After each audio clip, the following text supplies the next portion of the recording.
Hey there. Welcome to another episode of the Playing in the Sandbox podcast. I'm Tammy J. Bond, your host, and this is going to be a fun and lively one in today's episode because we're diving into a very crucial yet very overlooked aspect of workplace dynamics. We're going to be talking all about the red flags that signal the need to have a bold conversation or that signal when you're feeling stuck in your role or overwhelmed by your workload or disconnected from your team. And it's important to know that today, as we uncover what these signals are, for you to gain an understanding of their significance, because it really is a differentiator for you in your professional role of thriving or just get buying, right? Thriving or just get buying. Which one are you and where are you today? Let's get into that. We're going to explore the common red flags and kind of get into some clarity around some of the responsibilities on each party, you and your boss, you and the person you report to. It's important to know that you have equal responsibility in clearing up these red flags and having these bold conversations about having honest dialogue with you between you and your boss. And sometimes your boss isn't going to see it. So in today's episode, I want you to get ready because our goal is to empower you with new tools and the confidence to initiate very important and impactful conversations when those red flags come up. So kick off your shoes, grab your pen and paper, get ready to take some notes, and maybe even write down number 1, 2, and 3 so that you know that you're going to capture 3 things today that you're going to be able to shift your perspective or put into action as you step forward into bold conversations with your boss when those red flags emerge. I'll see you on the inside. All right, welcome back into the sandbox. You know, today as we talk about the very tools and that you can use to initiate important conversations when red flags emerge in your workflow, I want to talk about how we recognize that we're even having red flags. Something that I've seen a lot is that we have people working at such high capacity or high levels of intensity with an overflowing workload that they aren't even seeing some of the very red flags that are, or able to recognize the things, the issues and the red flags that can be solved and resolved rather early and quickly to make our work life more palatable, more entertaining. Not that it's always supposed to be entertaining, I caution you, but certainly more fulfilling, better word. And when we overlook the issues and we sweep them under the rug, we trip over that mountain that we create at some point in time, or we start to feel less than in the workplace. We feel the disconnected. And I want to talk about how we recognize the red flags that indicate the need for having a very bold conversation with your boss. And it's crucial for addressing issues before they escalate. And when we don't, when we avoid it, when we hide out, when we duck and cover, we become complacent, we become detached, and we become the very thing we say we're frustrated with in the work environment. You know, my husband and I were watching a show the other night, and we've kind of come to like it. And it is, yes, it's a reality type show. And I use air quotes for reality, but it's all about the real estate market in New York City specifically, and a team that is coming together, and they're very high performing individuals, and they're onboarding new people into this company that aspire to be very high performing, but the behaviors are the things that they're struggling with, and the personalities within the team. There are struggles that are emerging because no one's having a healthy, proper, bold conversation when red flags come up. And it made me laugh when we were watching it, because I'm thinking, you know, all they need to do is, and I'm telling my husband, you know, if they would just say, or gosh, if they would stop this, and I'm giving him these pointers and he looks over at me. Yes, honey, I understand. This is something you're passionate about, because I don't like seeing people struggle, and I don't like people seeing struggle in the workplace when we don't need to. I've encountered a lot of that over the years, and struggle happens. I have it with my team. It's a reality. However, it's how we handle it and how quickly we move through those struggles that matters most. Not move through them, sweep them under the rug and ignore them so that we explode or have a meltdown at a later time, but addressing them immediately, if possible, or certainly within that 24 hours of recognizing that we have an issue.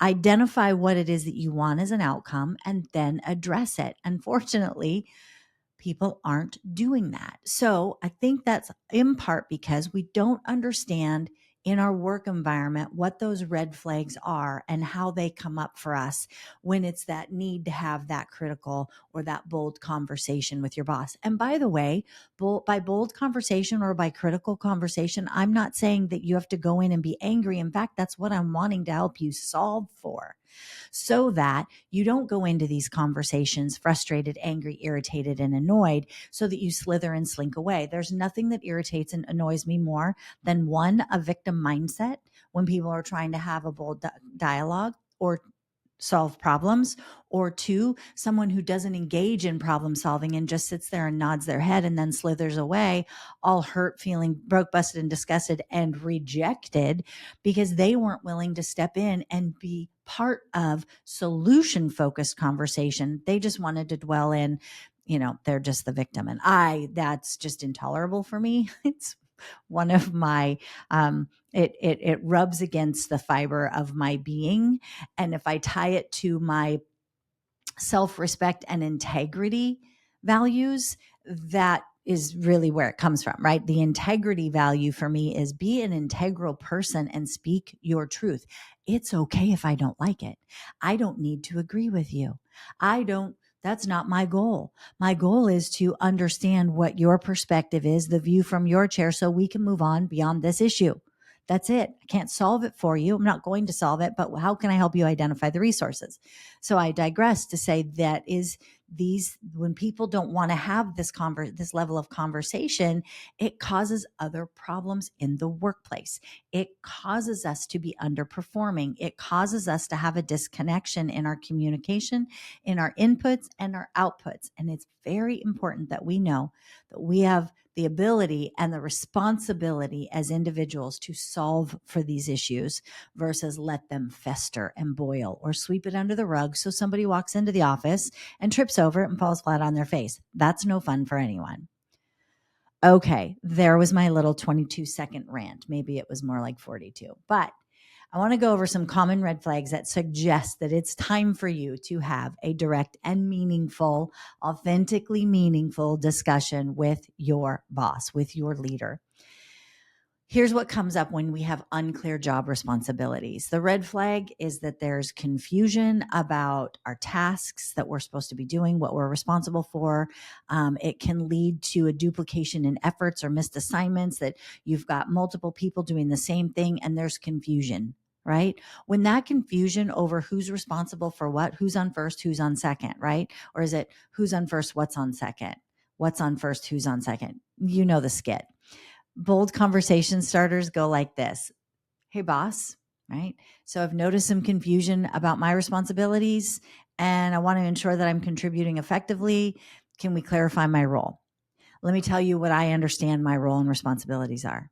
And the boss is going to say yes or no, or yes, why are you confused?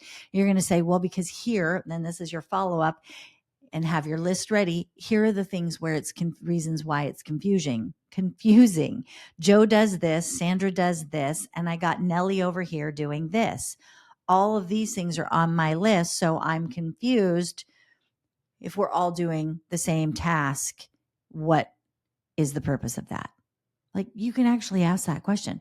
Your boss, hello, ring the bell, may not have real clear understanding of the details of what you and Joe and Sandra and Nellie are all doing.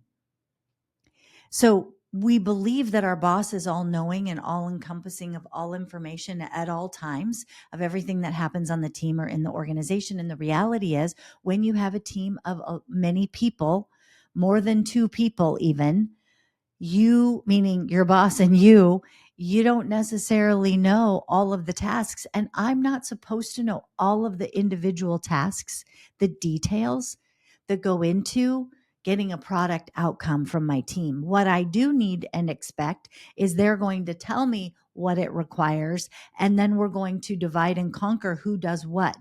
And I'm going to entrust my leaders on my team to help me with that. And I'm really looking to get the outcome. It's what your boss wants.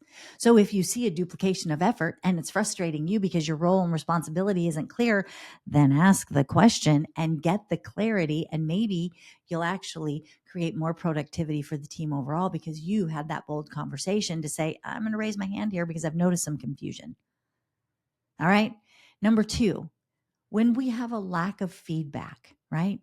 This causes red flags, and they might look like really receiving feedback on your performance, on the outputs that you're doing, leaving you unsure, unclear, if you're even meeting expectations. Okay, well, first and foremost, you have a responsibility as the individual to ask what the expectations are and what meeting them looks like. Okay, that's the first thing.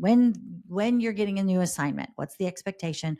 What does success for this look like? Please implement those questions. You will help you and your team and your boss out immensely. But the conversation starter, when the frustration of the red flag comes up that I'm not feeling like I'm getting the feedback that I need and I'm unsure and I'm not sure how to ask for it, you say, hey, I value feedback and I'd like to know how I'm doing. I'm going to say this. I believe that we have a culture brewing. I believe it's been building. I believe that it's actually been festering in our work environment since our millennials and Gen Zers have been, rising in numbers. And I believe it's like by next year, by 2025, they're actually going to eclipse everybody else in the workplace as far as the sheer number of them.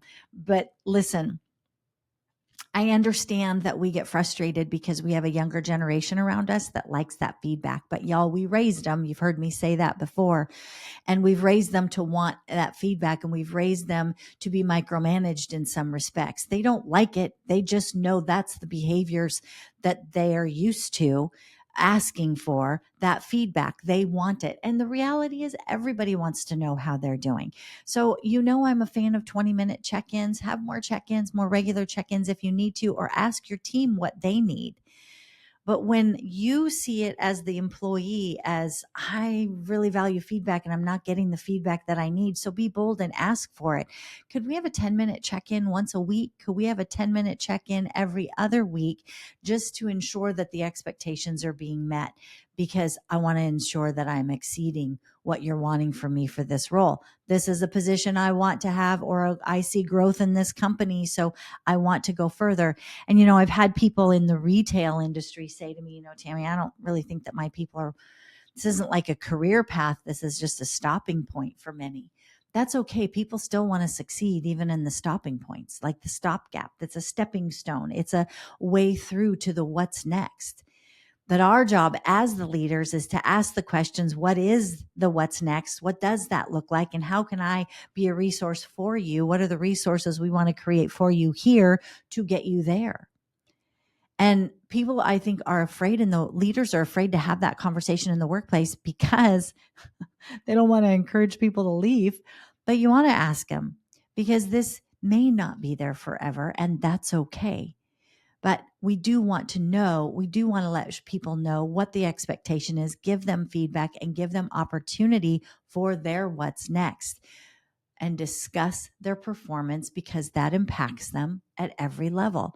But it is all of these you'll find are equally shared. It's my responsibility as a boss. It's your responsibility as an employee to bring these red flags up, and let's talk about them together. And that leads into my number 3. If people feel stagnant in their career growth, that red flag might be that feeling stuckness, right? That I don't see what's next for me. I don't see a clear path. And I don't believe that any employee ought to ever come into an environment and not know what their clear next path is, whatever the environment. What is that clear next path? That clear next path may not be next week, next month, or even in the next quarter. It might be next year. It might be in 2 years from now because there's critical training that needs to happen. But set that growth plan or that growth trajectory up for your people. And if you don't have it in your role, be willing to ask for it by simply saying, hey, listen, I'm eager to grow within the company and I would appreciate guidance and, just some ideas on where the potential opportunities for advancement and skill development are. Our people want, need, and they ought to be given and fostered an environment in an environment where they can grow. That's what causes them to build that trust and makes you that increases your likability factor as a company or as a boss when people understand where their opportunities lie. But if it's a red flag you've had, then it's time for you to have that bold conversation with your boss. And it's simply stated, I'm eager to grow with the company. And then you finish out that sentence. I have yet to see a boss actually say, I'm not eager to see you grow with the company, friend. And if that is the answer you get, then you'll understand why it's a red flag for you. And now you can be looking for your next opportunity with a different company. All right. So number 4 is consistent overwork and burnout. Now, do I think that burnout is real? Yes. Do I think that it's another one of those catchphrases that we're labeling things with? Yes. Do I believe that we are sharing in the partnership to not experience burnout, meaning me as employee and you as boss or vice versa? Yes. I do believe that.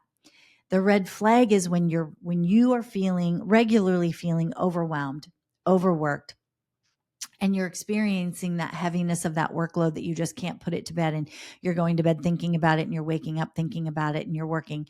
That's where burnout comes in, because we haven't maybe prioritized well enough, or we haven't actually raised our hand to say, hold on, you're giving me 3 new assignments this week. I've got 14 on my list. Which of the 3 on the 14 do you want me to let go of to add these? Because these 14 are all due in the next week as well. And I don't have the capacity to do 17. That's an okay conversation for you to raise, as long as you're being efficient in your work, as long as you're not standing at the coffee pot and water cooler chit-chatting and talking, or over the cubicle wall having conversations, or on your 6-inch device having conversations throughout the workday. That tells me you're not productive. I'm going to give you more work to do until you raise your hand and say, Uncle, I have enough, right? So if you're experiencing the true, authentic overwhelm from too much of a workload, then you get to go in with this conversation starter and say, I've been feeling overwhelmed by my workload lately. And can we discuss my current task and explore ways that I can manage those more effectively and efficiently? I'm wanting to learn in this area. That doesn't say, boss, you're wrong for giving me too much work. It actually is shared. I feel this. This is what I'm experiencing. And here's what I would like instead. It's, if not this, then what? Right?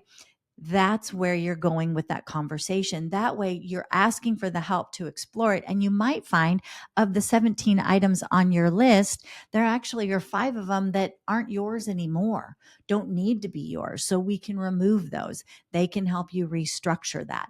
And this is also a really great place to insert, if these red flags are coming up for you, it's also a really great idea for you to have a mentor or even a mastermind group that you can be a part of to help you navigate these feelings, emotions, challenges, and frustrations in the workplace as an employee, as a manager, as a leader, wherever you're at on that spectrum. I know that our listenership is leaders and managers.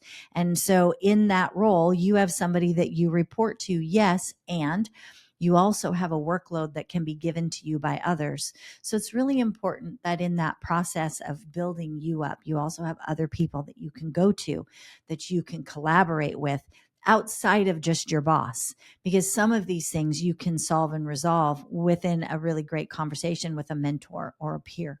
Okay. Something to consider, friend. All right. Number 5. Oh, my favorite. Not really my favorite. They happen all the time. Unresolved workplace conflicts. They cause red flags, ongoing conflicts with your colleagues or team members or within the team that are affecting your ability to be productive or impacting the morale of the team are red flags we want to address and have a bold conversation. And here's how that goes. Hey, boss, I've been experiencing some conflicts, or I've been witnessing the team in conflict, and it's really impacting my work.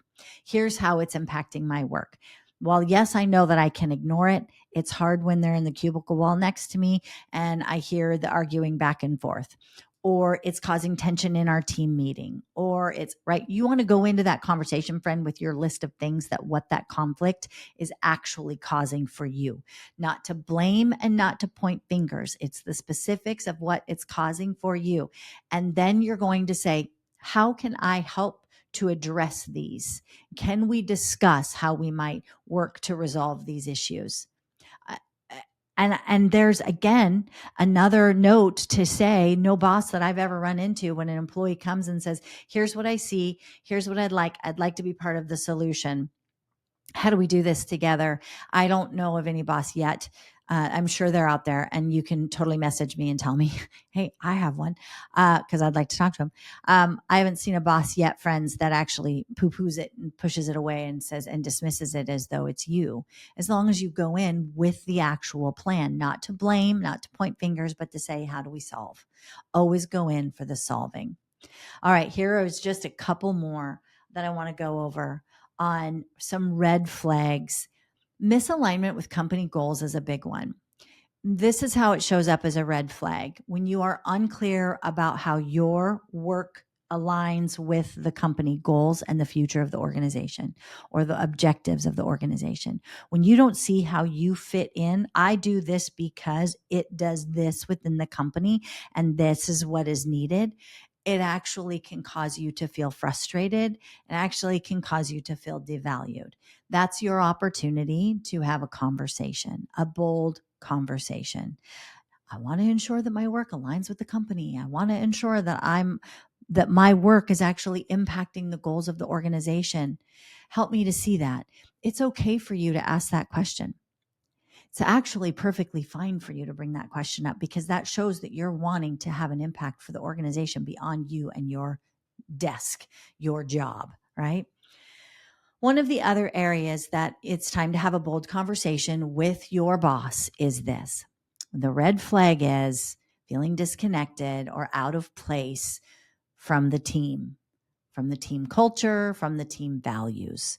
You're feeling completely disconnected from it.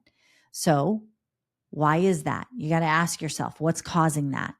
And then write out what that's causing it is. And then the conversation is, hey, could we talk about how I can better integrate and contribute to the team dynamics? I feel I'm a little on the outside. Here's the view that I'm seeing. Your boss may have a very completely different view of you, but what's causing your view and how they see you is where we want to create alignment. We want to bring those two together. We want to narrow that gap. And that's what you get to do. That's what you get to do, because otherwise it leads to the next one, which is job insecurity. And that persistent red flag for you that's waving and that worry about your job and the stability of your job. No employee ought to have that. No employee ought to have that without having a conversation. It's one thing if a company is going through hard times. I was actually with a team, and there's a company that I've been working with that's going through some pretty difficult times, some strenuous times, and their employees have red flags about it. Leadership isn't talking about it. So we have a huge disconnect, or had, until I got leadership talking about what is and what are we doing about it, and tell people. A lot of times, if you're the leader in this scenario, a lot of times you actually don't recognize that by not talking about the realities and the issues, you are causing some insecurities. Well, let's talk about it, because that transparency is really what we want people to have. All right, here's my last and final. This is the one red flag. I think people struggle to do it because they don't, or they struggle to do it in the correct way. When we have unresolved concerns or suggestions, like suggestions that we brought forward that never went anywhere, or concerns that we have that we want to get resolution for because it impacts not just you, but the team as a whole, those suggestions are important. And we want to make certain that our voices are heard. And so going in to say, hey, I have some ideas, and it's around some concerns that I want to bring some solutions to. Are you open to discussing them? Right? Could we set aside some time to talk about how we can address them, maybe as a team? Maybe I'm not the only one feeling that way. Or you could even say, I know I'm not the only one. Others just aren't sure how to bring it to your attention, boss. So how about we talk about it? When we're having this bold conversation, this level of detail with our boss because of the red flags that we see, we're actually increasing our own efficacy and success rate in our role, right? How I see me being able to be successful here, but we're also increasing the view that the boss has of us, that we're someone that they can trust to align with, that you're going to bring forward concerns. Now, I'm not saying to do this on the daily basis. I'm not saying to do this on the weekly basis. What I am saying is to go back through that list and see, where do you have unresolved concerns, or maybe some job insecurity? You're feeling disconnected, right? You're misaligned with the company goals. There's unresolved workplace conflict. There's stagnant career growth. We've got an overwork and overflow of workload, if you will, for burnout, that causes burnout, or we're not receiving the feedback, and there's unclear job responsibilities. When you go through that list and you look at them, there are some that you can collapse together and say they're all that one, right? And a lot of it comes back to the clarity and the job role and responsibilities, for sure. But the other part of it is, I don't want you to go in and think that your boss wants you to come in every day, every week. But I would offer that as they come up and you're feeling unsettled on the inside, if you have a mentor or a mastermind group, you talk about it with them and then devise the plan of when to go and discuss it with your leader. It is valued. Your voice is valuable, and we do want that. But I also don't want it to be every day, every week, because then it just becomes whine 1-1. And whine 1-1 is for your friends. It's not for your boss. Let me be clear. Whine 1-1 is not for your boss. You hold that for your friends, only the good friends, because there are some friends that just can't handle it, right? So keep your circle small when it comes to your whine 1-1. All right. So I want to say this: when we're addressing the red flags through bold conversations, I want to encourage you, right, that they can significantly improve your experience and your productivity in the workplace. And the opportunity in proactively discussing the issues that you have with your boss, it can ensure that you are on the right track, that you are aligned to the goals and to the mission and the vision and what they want and see for your role. And in so doing, you will feel more supported, and there will be opportunities for development that will come out of that, because you were bold enough to go forward and wave the flag and say, can we have a conversation? So I hope this conversation was helpful for you today. And I want to encourage you, go back over your notes and identify what is one bold conversation with your boss that you're ready to have. What supports do you need for that? And get that mentor, get into a mastermind group or a peer group that you can talk about, not as a complaint session, but as a solution-focused, problem-solving session. Not problem dwelling, problem solving. Makes all the difference in the world. Well, thank you so much for joining me in the sandbox today. My hope is that you're leaving with some new tips, tools, and strategies to navigate that next bold conversation with your boss when those red flags start waving. Not to mention that I hope that you've gained some things of how you can use these tools with your own team moving forward. And hey, it would mean so much to me if you would share this episode, click like, write a comment, tell us how we're doing. Tell us what's the one red flag that you recognized as a result of this conversation that's been waving for you that it's time to address. I'd love to hear from you. You know, third-party affirmations go a long way in today's world economy, and I would be honored if you took the time to share the value that you've gained spending time in the sandbox today. Make sure that you subscribe, and also share this with a colleague that you think could really benefit. You know, that person that comes to you for that wine 1-1 that I talked about? Share this episode with them so they can gain the tools, that checklist of tools that they can have some bold conversation starters themselves with their boss to solve for the problems that they say they have. Now, remember, friend, leadership isn't something that you're born with. It's something that you grow into. So thank you for taking the time to grow into your next level of leadership in the sandbox today. I'll see you the next time. Make it a great day. God bless.